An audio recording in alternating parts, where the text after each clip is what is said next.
गाय का गोश्त ना खाओ, बीमार हो जाओगे। दूध पीना नुकसान पहुंचाएगा। माहिरीन ग़िज़ा ने गलत करार देकर मुस्तरद कर दिया। जामिया कराची के साबिक डीन फैकल्टी ऑफ साइंस और चेयरमैन शोबा food and science doctor Abid Hasnain ने वाज़ेह किया कि लिम्पी स्किन जानवरों में मौजूद वायरस की वो शक्ल है जो जिल्द पर नमूदार होती है, जबकि ऐसे कई और भी बेशुमार वायरस जानवर में मौजूद होते हैं जो हमें दिखाई नहीं देते। जानवरों में डिजीज़ तो बेशुमार हैं और वायरसेस इतने ज़्यादा हैं कि आप कोई भी आपको जानवर जो है वो वायरस फ्री नहीं मिलेगा।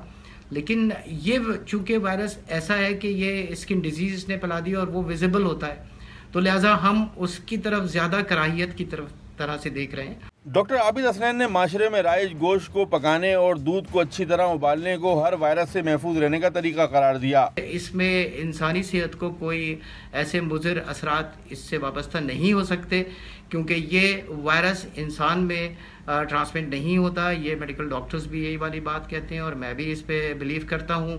और साथ साथ हमारे जो कुकिंग प्रोसीजर्स हैं उसमें ये वायरस बिल्कुल ख़त्म हो जाता है। DG livestock Sindh lumpy skin के बायस सैकड़ों मवेशियों की हलाकत के तासुर को भी रद्द कर चुके हैं। नज़ीर हुसैन के अदाद-ओ-शुमार के मुताबिक अब तक सिंध भर में 22,000 गायें इस बीमारी से मुतासिर हुई, जिनमें से सिर्फ 120 हलाक हुई। Syed Waseem, Dawn News, Karachi. ताज़ा तरीन वीडियोस के लिए हमारा YouTube चैनल सब्सक्राइब करके बेल आइकन प्रेस करिए ताकि आपको मिले हर अपडेट सबसे पहले।